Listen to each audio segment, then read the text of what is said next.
Hello everyone, আমি সুমি। সবাইকে স্বাগত জানাই আমার চ্যানেলে। সবাই কেমন আছেন? আশা করছি সবাই খুব ভালোই আছে। আজকে আমি আপনাদের সাথে শেয়ার করবো খুবই সহজ আর সিম্পল একটা রেসিপি, মিক্সড ভেজ ফ্রাই। তার জন্য আমি দেখুন বিন, কড়াইশুঁটি আর গাজর, এগুলোকে হালকা করে স্টিম করে নিয়েছি।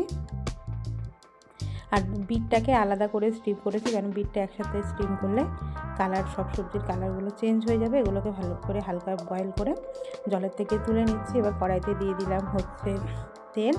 আমি এখানে সাদা তেল দিয়েছি। তেলটাকে ভালো করে গরম হতে দেবো। এই ভাজাটা রুটি, ভাত সব কিছুর সাথেই কিন্তু অসাধারণ যাবে। দিয়ে দিলাম কাঁচা লঙ্কা কুচি, তার সাথে দিয়ে দেবো পেঁয়াজ কুচি। পেঁয়াজগুলোকে একটু মোটা মোটা স্লাইস করে আমি কেটে নিয়েছি।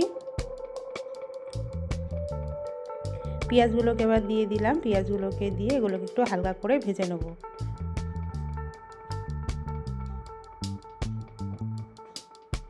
পেঁয়াজের পরিমাণটা একটু বেশি দিয়েছি। পেঁয়াজটা একটু বেশি দিলে খেতে ভালো লাগবে, ওর জন্য পেঁয়াজের পরিমাণটা একটু বেশি দিয়েছি।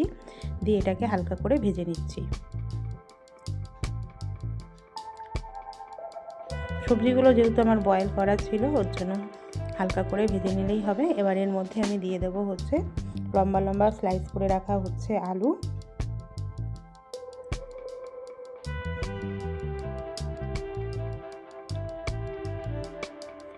গরম গরম ভাত বা রুটির সাথে কিন্তু খুবই অসাধারণ যে আপনারা কিন্তু বাচ্চাকে টিফিনও এটা করে দিতে পারেন, বা বাড়িতে জলখাবারে বা রাতের ডিনারের জন্য চটজলদি এই রেসিপিটা আপনারা তৈরি করে নিতে পারেন।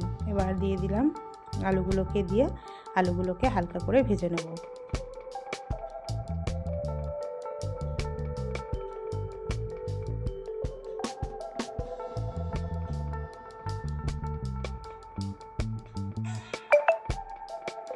এবার এর মধ্যে আমি দিয়ে দিচ্ছিলাম পরিমাণ মতন লবণ। আর আমি সবজিগুলো যখন বয়েল করেছিলাম তখন একটু লবণ দিয়ে সবজিগুলোকে বয়েল করেছিলাম, যার জন্য এখানে লবণটা যে যার টেস্ট অনুযায়ী দেবেন।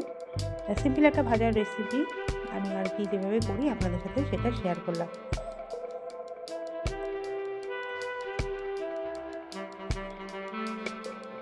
দেখুন আলু পেঁয়াজগুলো আমার ভালো করে লাল লাল করে ভাজা হয়ে গেছে।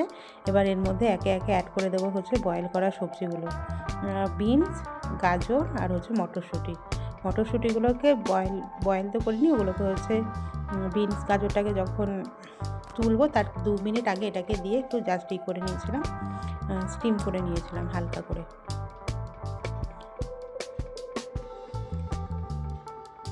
এবার এর মধ্যে অ্যাড করে দেবো বিটগুলোকেও আমি ভালো করে ভাপিয়ে রেখেছিলাম। দিয়ে এগুলোকে হালকা করে ভেজে নেব।